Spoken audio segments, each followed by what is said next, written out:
नमस्कार, न्यूज 18 मध्य प्रदेश छत्तीसगढ़ में आपका स्वागत है। और 28 सीटों पर हो रहे उपचुनाव के मद्देनजर सबसे बड़ी कवरेज, महा कवरेज केवल और केवल न्यूज 18 पर। लगातार आप बने रहिए न्यूज 18 मध्य प्रदेश छत्तीसगढ़ के साथ।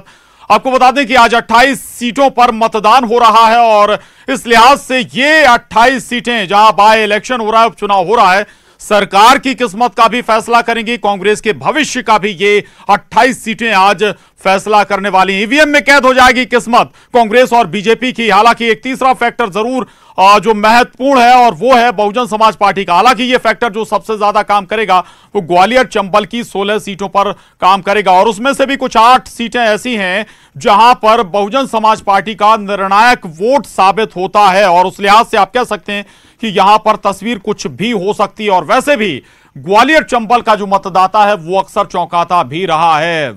अक्सर सियासी दलों के संभावनाओं से या ये कहें कि जो संभावनाएं जताती हैं सियासी दलों से हटकर कई बार यहां का मतदाता रहा है। और आज चूंकि 28 सीटों पर जो उम्मीदवार हैं वो अपने स्तर पर कोई पूजा कर रहा है, कोई पूजा पाठ कर रहा है, कोई लगातार अलग अलग तस्वीरें भी जो आ रही हैं वो भी हम आपको आज पूरे दिन दिखाते रहेंगे। चूंकि महा कवरेज ये न्यूज 18 मध्य प्रदेश छत्तीसगढ़ पर 28 सीटों के उपचुनाव की शाम 6 बजे तक वोटिंग होगी। 7 बजे से वोटिंग शुरू हो चुकी है और शाम 6 बजे तक ये वोटिंग रहेगी।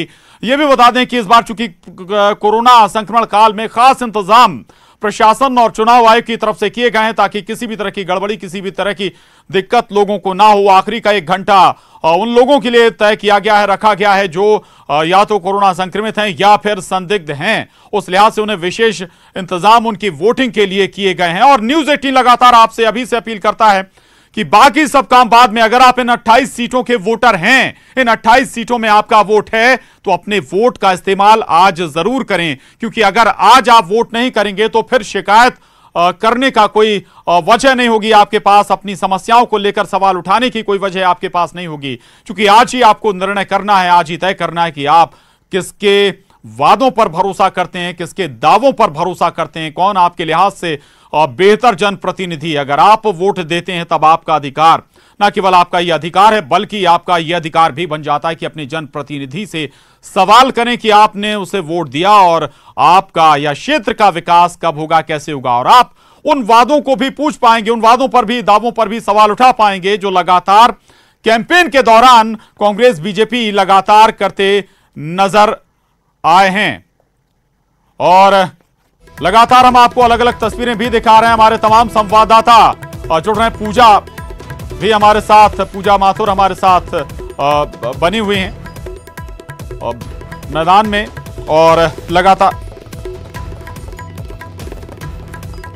चलिए अब पूजा के पास भी चलेंगे, अनुराग के पास भी चलेंगे और शरद के पास भी चलेंगे। हमारे और तमाम सहयोगी भी हमारे साथ जुड़ेंगे, लेकिन उससे पहले हम कुछ और तस्वीरें आपको दिखा रहे हैं। आज बीजेपी प्रत्याशी हो या कांग्रेस प्रत्याशी, अलग अलग उनकी तस्वीरें नजर आ रही हैं। ईश्वर से आशीर्वाद ले रहे हैं, आखिरी भरोसा अब यही, ईश्वर के हाथ में अब सब कुछ, इनका भविष्य भी। तो आखिरी जो मनोकामना है ईश्वर के सामने, आखिरी जो प्रार्थना है ईश्वर के सामने, प्रार्थना करने के साथ ही अब मैदान में पहुंचेंगे। और वोटिंग किस फ्लो में चल रही है, क्या अंदाज है, उस पर जरूर कांग्रेस बीजेपी के प्रत्याशियों की नजर रहेगी। हालांकि इसके लिए कांग्रेस और बीजेपी दोनों ने पहले से ही लगभग अपने कार्यकर्ताओं, नेताओं को तैनात कर दिया है एक एक सीट पर, ताकि जो उनके समर्थित वोटर हैं, जो संभावित समर्थित वोटर हैं, हम कहें कि बीजेपी या कांग्रेस को लगता है कि ये क्षेत्र या इन इलाकों से उसे ज्यादा वोट मिलते हैं, तो उस इलाके में कोशिश जरूर होगी बीजेपी और कांग्रेस दोनों की कि ज्यादा से ज्यादा वोटिंग कराई जाए, ज्यादा से ज्यादा वहां के वोटरों को निकाला जाए, यानी कि अपने पक्ष में वोटिंग ज्यादा हो सके। कांग्रेस और बीजेपी दोनों की ये हर मुमकिन कोशिश होगी। और इस वक्त जितेंद्र शर्मा और सुशील कौशिक हमारे साथ जुड़ रहे हैं। जितेंद्र, क्या इस वक्त तस्वीरें आपको नजर आ रही हैं, मैदान में आप हैं और किस पोलिंग बूथ पर आप हैं, किस विधानसभा की, वहां की तस्वीरें भी हमें दिखाएं, बताएं। प्रशांत, अमरपुरा डबरा की ये सीट है। यहाँ पर ये है वार्ड नंबर 5। आप देखिए यहाँ पर ये लोग सुबह से खड़े हैं 6 बजे से कतार लगाकर, मगर मतदान अभी थमा हुआ है। और यहाँ पर प्रत्याशी जो है इमरती देवी लगातार प्रशासन से बात कर रही है, अधिकारियों से बात कर रही है, मगर मशीन अभी तक पहुंची नहीं है। यहाँ पर बूथ क्रमांक 211 और 212 इन दोनों की मशीनें खराब बताई जा रही है, जिससे लेकर लोग सुबह से वोट करने के लिए खड़े हैं और ये कतार थमी हुई है। तो मतदान यहाँ पर रुका हुआ है और लोग काफी परेशान हो रहे हैं। क्या दिक्कत आ रही है? मशीन बनती है अभी। कब तक खड़े हैं आप? तो मतदान शुरू हुआ है क्या? 1 घंटा हो गया, करीब 1 घंटा हो गया। 1 घंटा। तो देखिए यहाँ पर अंदर अगर बात करें तो प्रत्याशी इमरती देवी भी लगातार अधिकारियों से बात कर रही है, मगर कोई सुनवाई नहीं हो पा रही है। मशीन अभी तक शुरू नहीं हुई है। क्या वो मशीन आई अभी तक? नहीं, चालू हो गई। कोई आया अधिकारी? हालांकि प्रशांत एसडीएम यहाँ पहुंचे थे, मगर अभी अधिकारियों के सामने बोल रहे थे कि चालू हो गई है और लोग बोल रहे हैं जो है देखिए ये कतार ऐसी की ऐसी थमी है, महिलाएं भी अलग खड़ी हैं। हाँ, सबसे बड़ी बात यह कि इसने सोशल डिस्टेंसिंग के साथ साथ मास्क और ये सारी चीजें दी जा रही हैं कि वोट कर पाएं, मगर सबसे बड़ी बात ये वोट तब हो पाएगा जब ये मशीनें शुरू हो पाएंगी। तकरीबन 2 घंटे से महिलाएं यहाँ पर कतार में खड़ी हैं। की तरफ से, चुनाव आयोग की तरफ से कि टोकन लोगों को दिया जाएगा अपना वोट कास्ट करने के लिए। क्या इससे कुछ अलग व्यवस्था है डबरा की जिस बूथ पर आप हैं? बिल्कुल प्रशांत, ऐसी कोई व्यवस्था नजर तो नहीं आ रही, क्योंकि लोगों को जो मतदान ही करने को नहीं मिल पा रहा, उनका अधिकार वो नहीं प्रयोग कर पा रहे हैं। और यहाँ पर जो प्रत्याशी हैं लगातार अधिकारियों से बात कर रही हैं, मगर 2 घंटे से मतदान थमा, जिसका असर यहाँ कहीं ना कहीं परसेंट पर भी नजर आएगा। लोग अपने काम धंधे छोड़कर यहाँ पर खड़े हैं, कतार में लगाकर खड़े हैं, मगर मतदान नहीं हो पा रहा है। सुबह 6 बजे से लंबी कतारें लगी हुई हैं। आप लगातार अधिकारी मूवमेंट कर रहे हैं, मगर सबसे बड़ी बात यह कि रिजर्व जो मशीन होती है वो यहाँ नहीं रखी गई। और क्या दिक्कतें हैं, सबसे बड़ी बात यह क्या दिक्कत आ गई? सबसे बड़ी थोड़ी खराब हो गई थी, 1 घंटा करीब खराब हो गई थी, अब चालू हो गई है। मशीनें रखी? हाँ, मशीन लग गई, चालू हो गई। मशीन चालू हो चुकी है, मगर दूसरी मशीन अभी तक नहीं आई। एक मशीन से अभी काम किया जा रहा है। 212 ये मतदान केंद्र है और 211 दोनों पर यही दिक्कत है। लगातार महिलाएं भी यहाँ पर हैं, काम वाम छोड़कर आई हैं, वोट नहीं हो पा रहा है। 2 घंटे हो गए। 2 घंटे हो गए। तो क्या लग रहा है कि क्या दिक्कत है? अभी मशीन खराब है। अब हालांकि मतदान रफ्तार पकड़ेगा, मगर कहीं ना कहीं लोग परेशान हो चुके हैं। अब इसके बाद वोट करने के बाद देखते हैं अगली स्थिति क्या होती है। प्रशासन भी पूरी तरह से मुस्तैद नजर आ रहा है। जो टीम जो इस मशीन को ठीक करने में जुटी हो, क्या संभावनाएं बता रहे हैं? कब तक मशीनें ठीक हो जाएंगी, लोग मतदान अपना दे पाएंगे?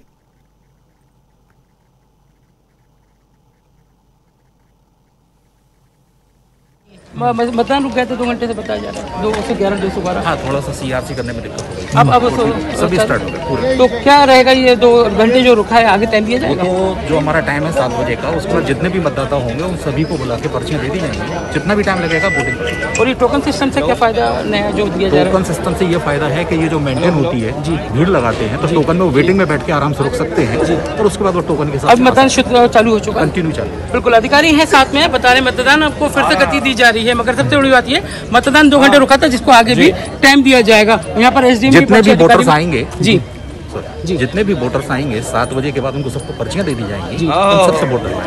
तो बिल्कुल, हालांकि प्रशासन पूरी जो भी ठीक है। तो लगातार यहाँ पर अधिकारी भी लगे हुए हैं कि अब मतदान सुचारू रूप से आगे रहे, मगर लोग अभी यहाँ पर अपनी कतारों के साथ खड़े हैं। लोगों में एक नया जज्बा दिख रहा है। आप लोग कब से खड़े हैं लाइन में? 6 बजे से। ठीक है, तो क्या व्यवस्थाएं कैसी हैं? व्यवस्था सही नहीं है। ठीक है, हालांकि अब देखिए लोग कतार से तो खड़े हो लगाकर। अब देखने वाली बात यह है कि अब मतदान का जो समय वो आगे बढ़ाया जाएगा, उन्हें टोकन दिया जाएगा। ये सारे लोग अपने अपने घरों से निकल के आ चुके हैं। बिल्कुल जितेंद्र, उत्साह लोगों के अंदर जरूर बरकरार है, भले ही मशीन खराब हो गई हो। ठीक है, ये मशीनें भी जल्दी ठीक हो जाएंगी और मतदान भी दोबारा शुरू हो जाएगा। रहिएगा, मैं आपके पास दोबारा आऊंगा, कुछ और तस्वीरें दिखाइएगा। सुशील भी हमारे साथ बने हुए हैं, सुशील कौशिक। सुशील, कहां, किस विधानसभा में इस वक्त आप मौजूद हैं? किस विधानसभा के किस बूथ पर आप हैं? क्या तस्वीरें, वहां पर मतदान शुरू हो चुका है क्या?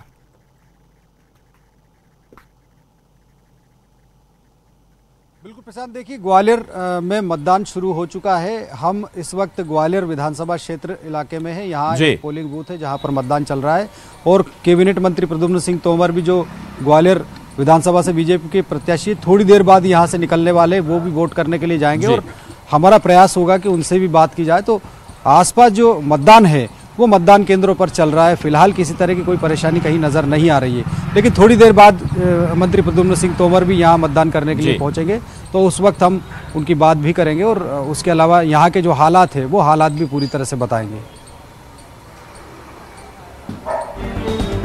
बिल्कुल बिल्कुल, क्या मूवमेंट और रहेंगे? प्रद्युम्न सिंह तोमर का मूवमेंट आप बता रहे हैं, सुनील शर्मा क्या कर रहे हैं इस वक्त?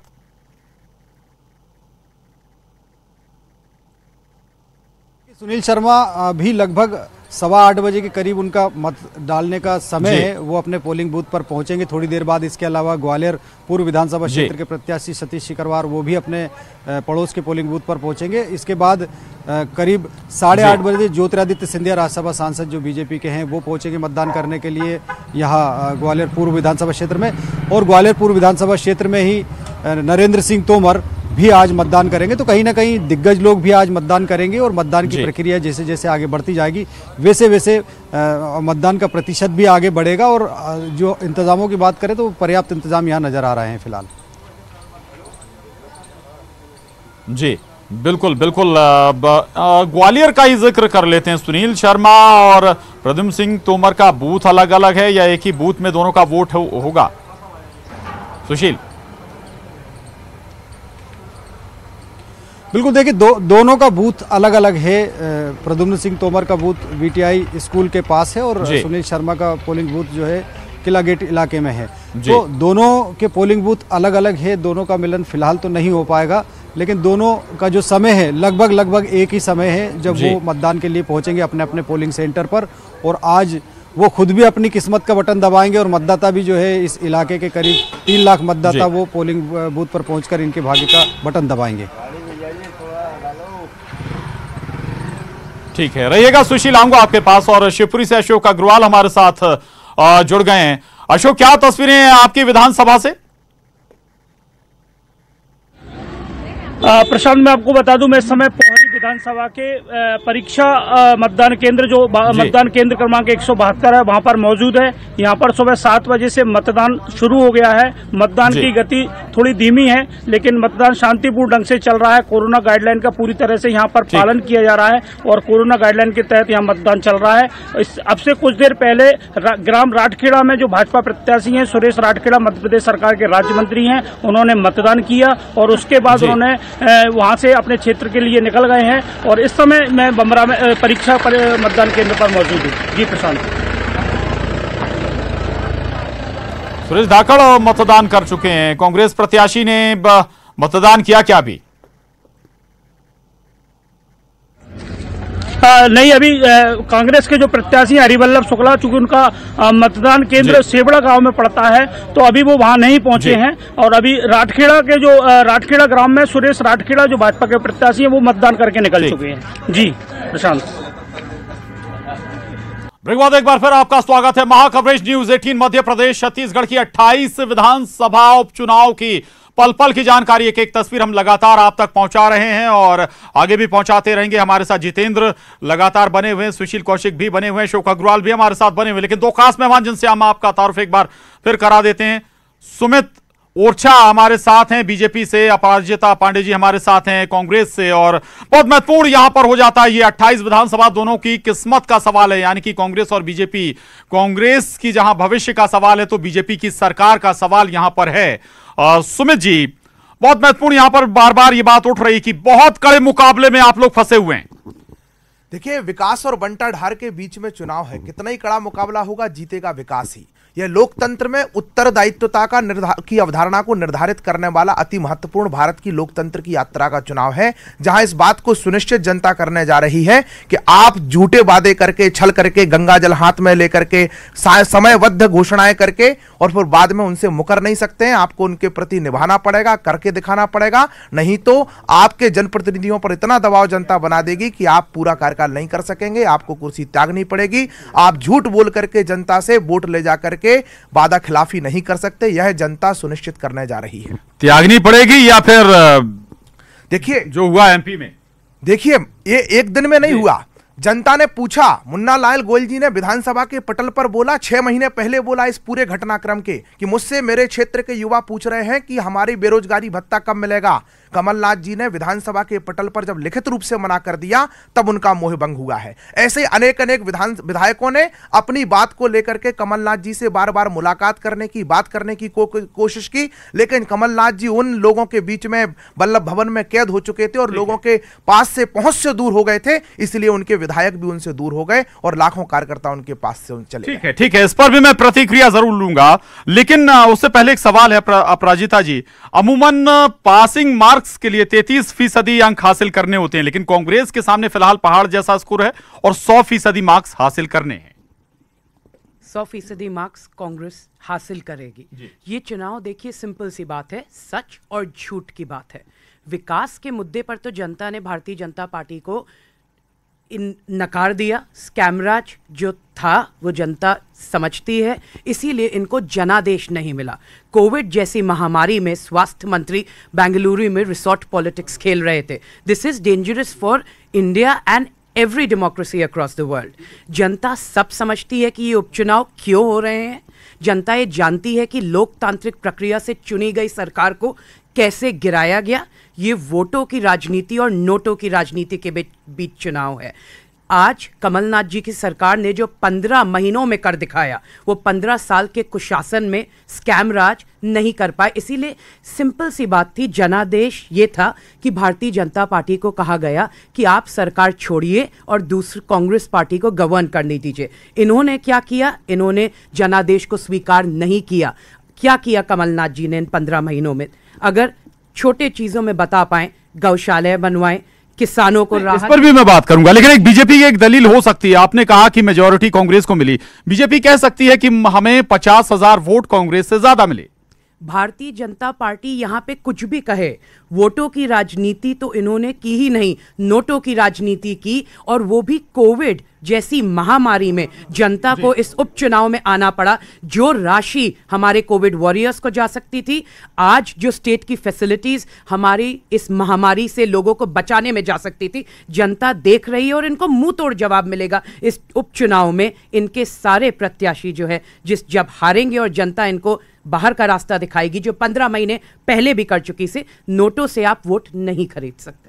वोटों के नहीं, नोटों की राजनीति कर रही थी बीजेपी। देखिए, कांग्रेस के इसी झूठ के खिलाफ इस बार जो जनादेश मिलने वाला है, एक तो कांग्रेस जो एक गलत बातें, गलत अवधारणाएं, असत्य और अर्धसत्य जो प्रस्तुत करती है बार बार, जबकि इन्हें वोट हमसे कम मिला लेकिन कहते हैं हमें जनादेश मिला। सीटें सब सीटें कांग्रेस को अधिक मिली थी। आपको 116 की मेजोरिटी नहीं मिली थी, आपने जोड़ तोड़ करके सरकार बनाई थी। कुछ आपके पास भी 107 सीटें हैं अभी। लोग जब आपको छोड़ करके भाग गए, आपकी सरकार गिर गई। भारतीय जनता पार्टी का कोई छोड़ा है क्या? आपने अपने विधायकों का, अपने नेताओं का, अपने जनमत का सम्मान नहीं किया, आपने उनकी सुनी नहीं, आपने वायदे पूरे किए नहीं, आपने छलावा किया। भारतीय जनता पार्टी तो अब जब आपके विधायकों ने त्यागपत्र दे दिया है, तब हम चुनाव में जा रहे हैं और देखिएगा 28 की 28 सीटों पर जीतने की बात करते हैं। ये जमानत बचा करके दिखा देंगे तो मैं जान जाऊंगा कि कांग्रेस ने कुछ वचन अपने निभाए होंगे। ठीक है। बड़ा साफ गोई से कह रहे हैं सुमित जी की भाई आप अपने विधायकों को ही नहीं संभाल पाए। अगर कांग्रेस के विधायक इस्तीफा देकर बीजेपी के पास आ रहे हैं तो बीजेपी की क्या गलती? भारतीय जनता पार्टी के पास जनादेश नहीं है। किसी भी तरीके का लोभ प्रलोभन देकर अगर आप सोचते हैं कि आप मध्य प्रदेश की जनता को बेवकूफ बनाएंगे, देखिए जनता अब समझदार है। वो नहीं चाहती कि मध्य प्रदेश को जाना जाए मिलावट से, जाना जाए माफिया राज से, जाना जाए भ्रष्टाचार से। इसीलिए उन्होंने कमलनाथ जी सरकार को चुना और उन्होंने देखा कि 15 साल के कुशासन वर्सेस 15 महीने के सुशासन में कितने काम किए जा सकते हैं। अगर आपके पास इतना प्यार होता जनता को तो इस तरीके से उपचुनाव ना होने पड़ते। और मैं बार बार यही कहती हूं, बेंगलुरु में जाकर रिसोर्ट पॉलिटिक्स नहीं खेलनी पड़ती अगर आपके पास जनादेश होता। 15 साल में अगर नहीं, सवाल यहां अब कांग्रेस पर भी उठेगा। आप भी अपने विधायकों को लेकर दूसरी जगह राजस्थान ले गए थे ताकि आपका विधायक कोई टूटे ना, भरोसा नहीं था विधायकों पर अपने।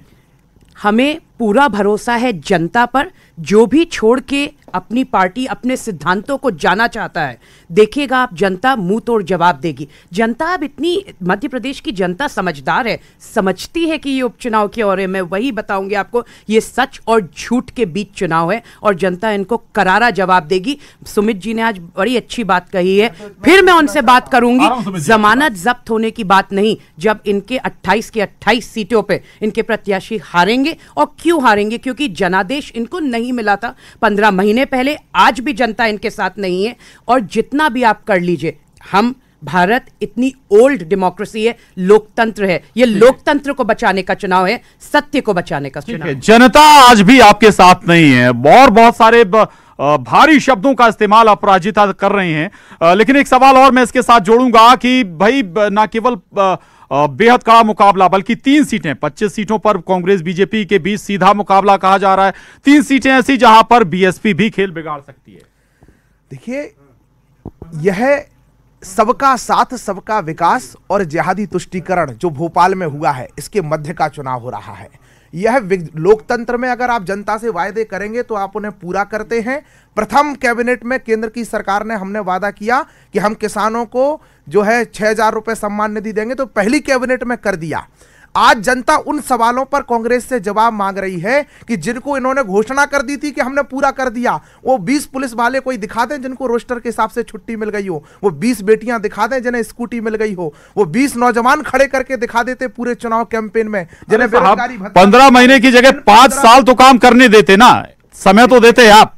जो चीजों के लिए इन्होंने जनता के सामने उद्घोषित कर दिया, हमने कहां समय नहीं दिया, इनके लोग छोड़ करके भागे। और आपने जिन लोगों के लिए कह दिया, जिन बातों के लिए कि हमने ये पूरा कर दिया है, संविदा कर्मियों को हमने नौकरियों पर वापस रख लिया है। 10 संविदा कर्मी बता दें कोई मध्य प्रदेश के अंदर जिनको वापस रखा हो। देखिए, ये झूठ बोल रहे थे, चोरी कर रहे थे, सीना चोरी कर रहे थे। उमंग सिंघार साफ बता रहे थे कि ये माफियाओं की सरकार बन गई है और ये 2 माफिया मध्य प्रदेश को लूट रहे हैं। उमंग सिंघार इनके मंत्री कह रहे थे। जो अपने कैबिनेट का भरोसा जो मुख्यमंत्री नहीं रख पाया, उस व्यक्ति को कैसे सरकार चलाने का अधिकार हो सकता है? यह लोकतंत्र में इसी पर जवाब लेते हैं। आपके अपने ही सवाल उठा रहे थे और बात भी सही है कि भाई 15 महीने में कुछ होता हुआ तो दिखना चाहिए था। 15 बौखला क्यों गई भारतीय जनता पार्टी और इस तरीकों से नोटों का यूज क्यों करना पड़ा? क्योंकि इन्हें दिखा कि जो 15 सालों में नहीं हो पाया वो तो 15 महीनों में। कार्य इतनी तेजी से चल रहे, इतनी फुर्ती से चल रहे। पहली बार मध्य प्रदेश में आर्थिक गतिविधि की बात हो रही है, इन्वेस्टमेंट की बात हो रही है। 15 साल में हमने देखा रेप कैपिटल बन के मध्य प्रदेश सामने आया, कोई इन्वेस्टमेंट नहीं आया, युवाओं के लिए रोजगार नहीं था, महिलाओं के लिए सम्मान, महिलाओं के लिए एक सुरक्षित एनवायरनमेंट नहीं था। तभी तो आपको नकार के कहा गया भाई बस करिए शिवराज जी, अब हमें स्कैम राज और नहीं चाहिए। आप जितना भी कह ले, कितनी हास्यास्पद ये बात है कि बात बात पे कहते हैं आप 15 महीने में क्या किया। अरे 15 साल का तो हिसाब जनता ने आपको, जनादेश ने दे दिया। आप 15 महीने में, हम तो आपको हिसाब दे रहे हैं, आप 15 साल के स्कैमराज का हिसाब दीजिए। चाहे वो ई टेंडरिंग स्कैम हो, चाहे डंपर कांड हो, चाहे व्यापम घोटाला हो। चलिए, ये सब विकास के मुद्दों पर भारतीय जनता पार्टी कभी भी चुनाव लड़ती ही नहीं है। मैं तो सिंपल सी बात कहती हूँ, हर एक मध्य प्रदेश का नागरिक जो इस कोविड महामारी में लड़ते हुए, अपनी एक हेल्थ इमरजेंसी से लड़ते हुए, आज आपने उनको उपचुनाव में जाने पे मजबूर कर दिया। वो तो एक सरकार चुन चुके थे, आपने उसको नोटों की ताकत से गिराया, लोकतंत्र की हत्या की। मध्य प्रदेश का युवा ये जानता है, मध्य प्रदेश की महिला ये जानती, मध्य प्रदेश का किसान ये जानता है, और आपको इसका मुंह तोड़ जवाब आज अगर जो कुछ हुआ इसमें हो आपके लिहाज से बीजेपी भागी है, ठीक है, ये भी तथ्यात्मक हो सकता है, लेकिन क्या कांग्रेस की यहां पर कोई भूमिका नहीं थी? अपनों को आप सुरक्षित नहीं रख पाए। जो विधायक टूट कर आए कांग्रेस से, वो कहते थे कि भाई कमलनाथ मुख्यमंत्री थे लेकिन हमें बात करने तक का समय नहीं देते थे। भाई अमूमन अगर आप नेतृत्व कर रहे हैं सरकार का, तो आपको सुनना तो होगा कि क्षेत्र में क्या परेशानी है, क्या चिंताएं हैं।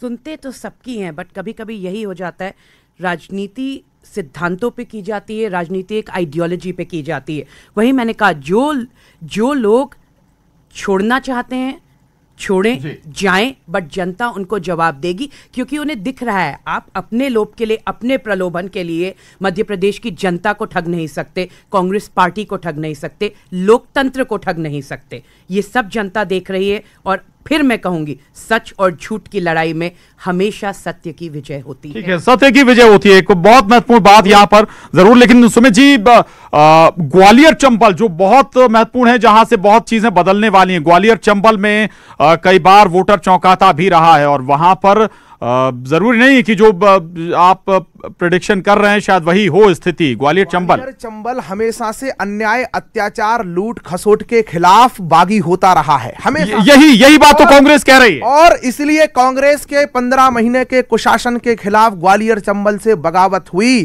क्योंकि ग्वालियर चंबल कभी भी अत्याचार को, लूट को इस तरह से सहता नहीं है। ये ग्वालियर चंबल के बेटों का, वहां के पानी की तासीर है। लोकतंत्र की चिंता और रोना रोने वाले कितने अलोकतांत्रिक हैं कि मुख्यमंत्री भी मैं, प्रदेश अध्यक्ष भी मैं, नेता प्रतिपक्ष भी मैं, चुनाव अभियान समिति का संयोजक भी मैं, केंद्रीय मंत्री भी मैं, सांसद भी मैं, युवाओं का नेता भी मैं, बुजुर्गों का नेता भी मैं। ये जो मैं है, अगर कोई भी दल करेगा, कोई भी पार्टी करेगी, कोई नेता करेगा, उसके अंदर ऐसा ही बिखराव आएगा, ऐसा ही तहस नहस होगा जैसे कांग्रेस। जवाब जरूर ले लेते हैं। ये एक ही चेहरे पर, एक ही शख्स पर सब कुछ आ जाए, ये कहां तक ठीक है?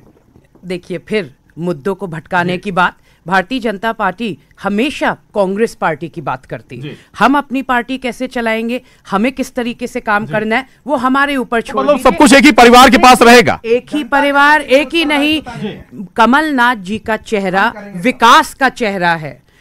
हर यूथ हो, चाहे महिला हो, चाहे किसान हो, उनसे आइडेंटिफाई करता है। आप देख रहे हैं किस तरीके से कमलनाथ जी के साथ आज हर वर्ग खड़ा हुआ है, उनसे आइडेंटिफाई कर रहा है। इसीलिए भारतीय जनता पार्टी की बौखलाहट है। कमलनाथ जी पर आ रहे हैं क्योंकि उनका चेहरा विकास का चेहरा है और शिवराज जी का चेहरा डंपर कांड, ई टेंडरिंग स्कैम, भ्रष्टाचार और स्कैम राज का चेहरा है। तो कमलनाथ जी पे बात आ रही है। सिंपल सी बात है। ठीक है, बहुत महत्वपूर्ण बात। चलिए, हम आगे भी इस पर चर्चा करेंगे कि क्या खास बातें हैं, क्या रणनीतियां हैं इन 28 सीटों पर कांग्रेस बीजेपी की, और वोटर को कैसे बाहर जो सियासी दल हैं वो लेकर आते हैं। और बहुत महत्वपूर्ण इसके अलावा और भी चीजें हो जाती हैं कि चूंकि 28 सीटों में न केवल चुनौती कांग्रेस के सामने है, ज्यादा से ज्यादा बल्कि अधिक से अधिक सीटें जीतेगी कांग्रेस, तभी यहां पर स्थितियां अनुकूल कांग्रेस के लिहाज से हो सकती हैं। लेकिन बीजेपी के सामने भी चुनौतियां बहुत हैं, चूंकि दबाव एक लिहाज से सिंधिया खेमे का भी, अगर सिंधिया खेमा मजबूत होता है तो भविष्य में परेशानियां बीजेपी के सामने भी रहेंगी।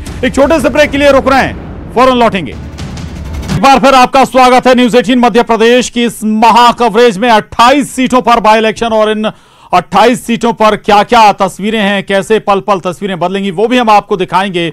जनता के मुद्दों को लेकर अपना वोट कास्ट कर रहे हैं, कौन से मुद्दे उसके जहन में हैं, दिमाग में इस वक्त जब वो अपना वोट डालने जा रहा है। लेकिन न्यूज 18 एक बार फिर तमाम मतदाताओं से अपील करता है, जो जिनका वोट इन 28 विधानसभाओं में पड़ता है, कि अपना वोट जरूर डालें और सबसे पहला काम वोट डालने का करें। इसके बाद ही कोई और दूसरा काम आप करें, ताकि आपका अधिकार सुनिश्चित रहे। आपका अधिकार, भविष्य में सवाल भी आप पूछने से हिचकिचाए नहीं, चूंकि आपने अपने मत का इस्तेमाल अगर किया है तो स्वाभाविक है कि क्षेत्र के बारे में, विकास के बारे में सवाल आप जनप्रतिनिधि से पूछ सकते हैं, फिर चाहे वो कांग्रेस से चुना हुआ जनप्रतिनिधि हो या फिर बीजेपी से चुनकर आया हुआ जनप्रतिनिधि हो। हम चर्चा को आगे बढ़ाएंगे, अपने संवाददाताओं से भी जुड़ेंगे, लेकिन एक बार फिर स्टूडियो में मौजूद सुमित ओरछा जी, अपराजिता पांडे जी से चर्चा को आगे बढ़ाते हैं। अपराजिता जी, एक सवाल बार बार कांग्रेस ये खड़ा करती रही दल बदलुओं का कि भाई चले गए, बिक गए, आप बीजेपी में चले गए, टिकट आपने ले लिया, लेकिन अधिकांश जो उम्मीदवार कांग्रेस ने उतारे हैं वो भी दल बदलू ही हैं। कांग्रेस ने जितने भी लोगों के साथ हम इस चुनाव में गए हैं, वो सब कांग्रेस की विचारधारा के साथ हैं, और उससे ज़्यादा महत्वपूर्ण, वो सब मध्य प्रदेश की जनता के लिए, विकास के लिए काम करना चाहते हैं। मुद्दे यहाँ पे बहुत सिंपल हैं, जो मैंने आपके कहा, रोजगार, युवा के लिए, महिलाओं के लिए सम्मान, सुरक्षित एनवायरनमेंट देना, आर्थिक गतिविधि की बात करना। मध्य प्रदेश में कभी इस प्रकार का इन्वेस्टमेंट नहीं आया। जॉब्स की बात करना, मध्य प्रदेश को एक सकारात्मक छवि और एक स्टेट जो कि अब प्रोग्रेस और प्रॉस्पेरिटी की ओर बढ़ सके, वही कमलनाथ जी सरकार का मध्य प्रदेश के लिए सपना था, और उसी सपने को साकार करने के लिए हम 15 महीने पहले भी प्रतिबद्ध थे। और आज मेरा सवाल उन कैंडिडेट से है जिन्हें आपने मैदान में उतारा है। बहुत सारे बीजेपी से आए हैं, कुछ बहुजन समाज पार्टी से आए हैं, वो कांग्रेस के प्रत्याशी हैं, अब कांग्रेस की विचारधारा के साथ हैं और कांग्रेस के साथ हैं। हमें उन पे विश्वास है और जनता को उन पे विश्वास है, इसीलिए उनको जनता के बीच लाए हैं कि मध्य प्रदेश की जनता के लिए वो काम कर सकें, विकास के लिए काम कर सकें, और मैंने जो आपसे कहा, सत्य के लिए काम कर सकें।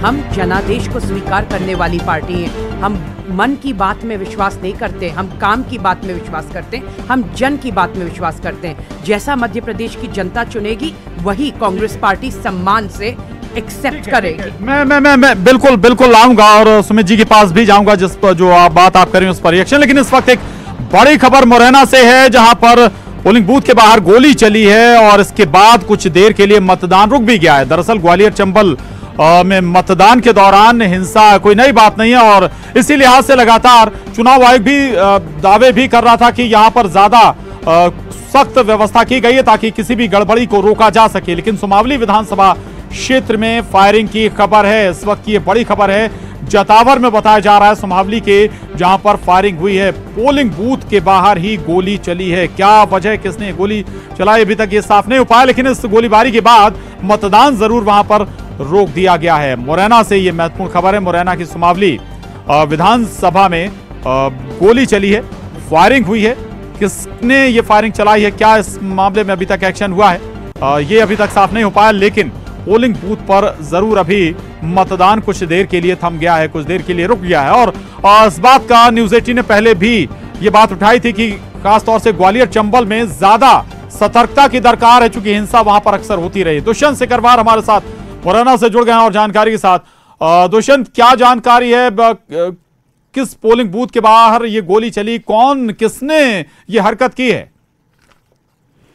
प्रशांत, जिस तरह से ये उपचुनाव और मरू की स्थिति में है दोनों ही तीनों पार्टियों के लिए, अभी सुमावली में जो पाठकपुरा की पोलिंग बूथ है और जो जौरी गांव की पोलिंग बूथ है, ब्राह्मण बाहुल्य इलाका है, यहाँ पर गोलीबारी हुई है।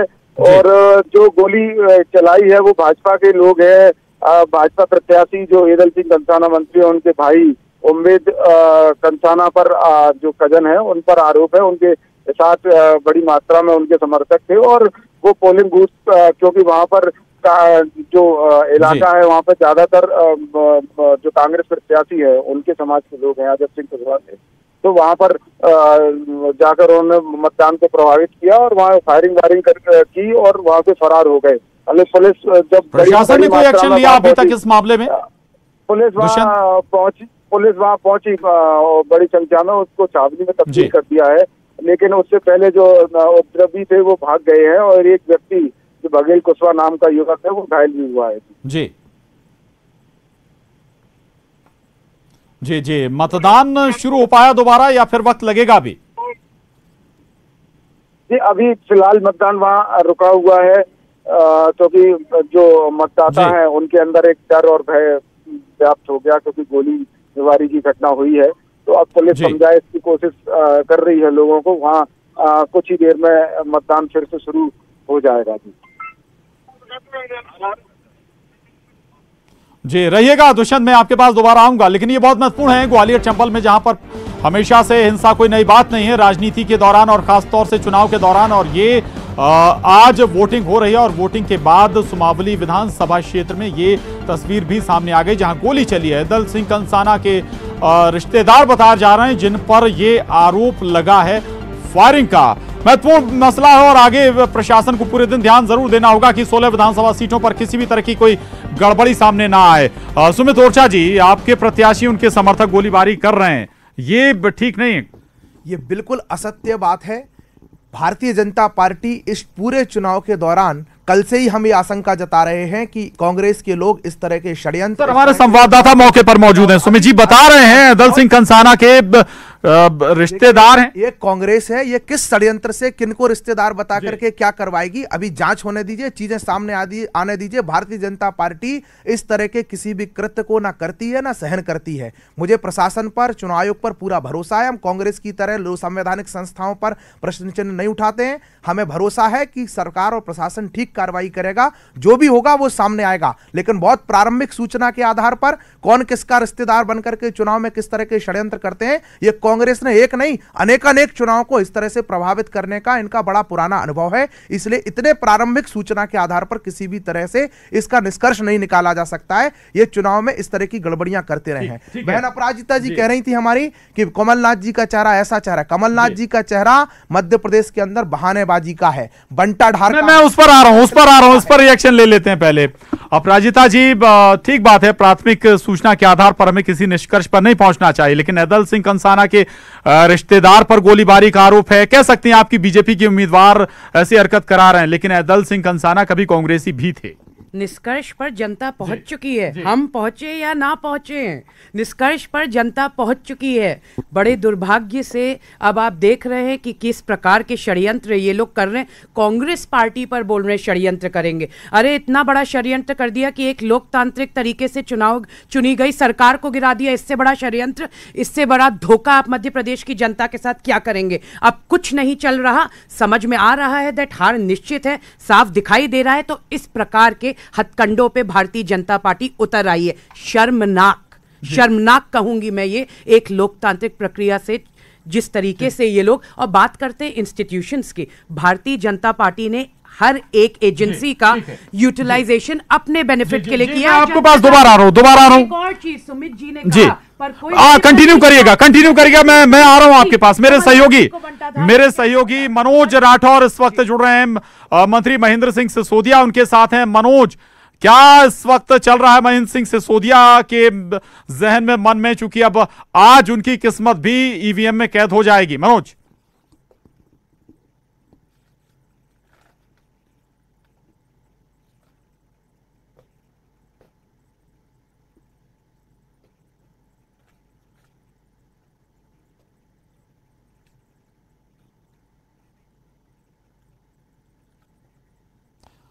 चलिए मनोज से संपर्क टूट गया। मनोज के पास दोबारा चलेंगे और बात अपराजिता जी पूरी नहीं कर पाई थी, दोबारा उनके पास जा रहा हूं। कमलनाथ जी की तरफ मैंने उनको विकास, उनको लोग विकास से आइडेंटिफाई करते, क्लीन पॉलिटिक्स से आइडेंटिफाई करते, तभी बार बार कमलनाथ जी पे अटैक करते हैं।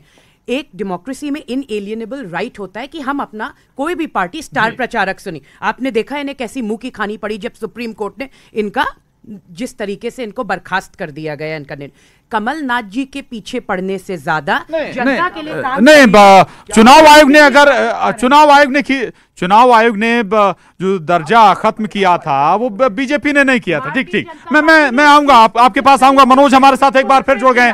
आप दोनों को रिक्वेस्ट है, आप दोनों से, मनोज क्या चल रहा है मन में इस वक्त महेंद्र सिंह सिसोदिया के? मनोज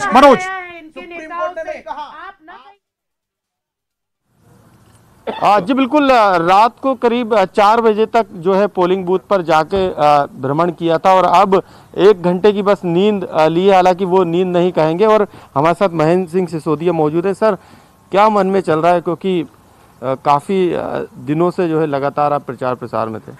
बहुत अच्छा लग रहा है और मध्य प्रदेश की 28 सीटों पे भारतीय जनता पार्टी की आंधी चल रही है और मेरी विधानसभा में भी ज़बरदस्त फूल का प्रभाव देखने को मिल रहा है। लोगों ने मन बना लिया है और रिजल्ट खुलेंगे 10 को। आप देखेंगे कि मध्य प्रदेश की अधिकांश सीटें भारतीय जनता पार्टी जीतेगी। कांग्रेस की सीट कही जाती है बमोरी विधानसभा को? कांग्रेस की सीट थी जब तक महाराज थे, जब तक कांग्रेस की सीट थी। आज महाराज भाजपा में है तो ये सीट कांग्रेस से परिवर्तित होकर भारतीय जनता पार्टी की होगी। एक बड़ा मुद्दा बमोरी का जो है वो पलायन का है। रोजगार के लिए लोग पलायन करते हैं।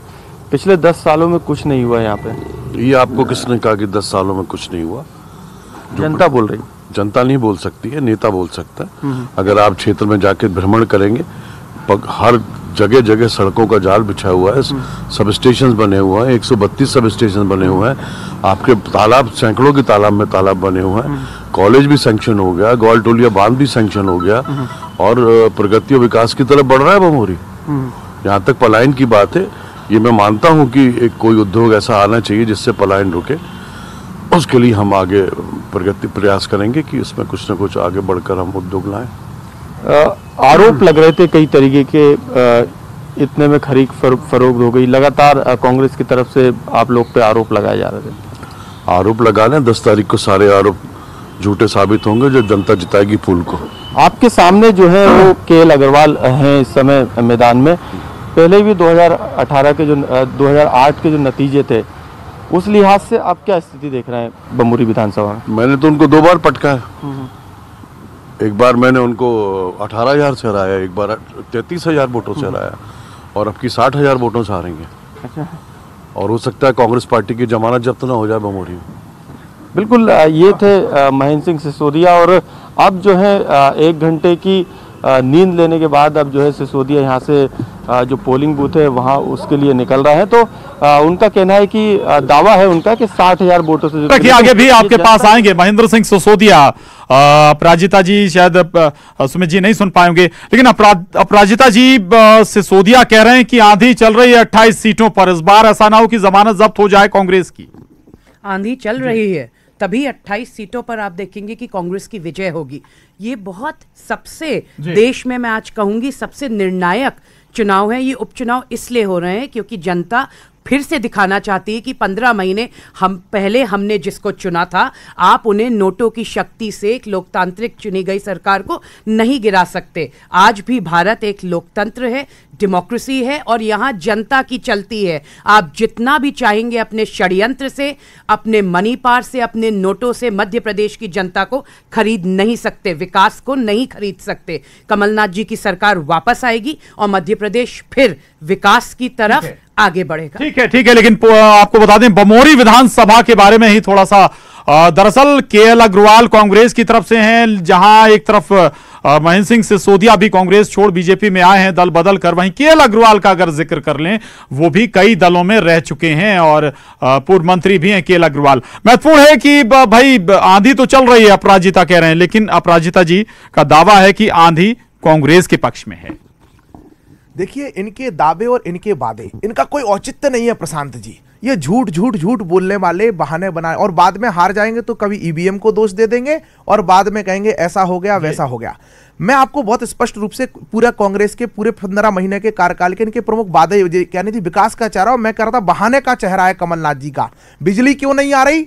बोले इंस्ट्रूमेंट खराब है। भारतीय जनता पार्टी आ गई, बिजली आने लगी, इंस्ट्रूमेंट सही हो गए।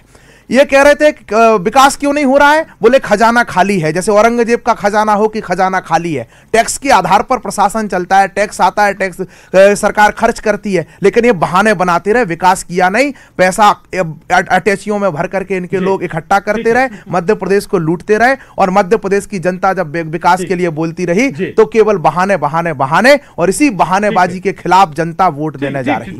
ठीक है, बिल्कुल बहुत महत्वपूर्ण बात ईवीएम का जरूर जिक्र कर दिया है सुमित जी ने। हम एक छोटे से ब्रेक के लिए रुक रहे हैं, लेकिन ब्रेक के बाद लौटेंगे तो ईवीएम पर ही आगे बढ़ाएंगे चर्चा को कि भाई जो भी हारे जीते अब ईवीएम पर तो कम से कम दोष नहीं मढ़ेगा, और कुछ और संदर्भ भी इसके साथ जोड़ेंगे। एक छोटा सा ब्रेक।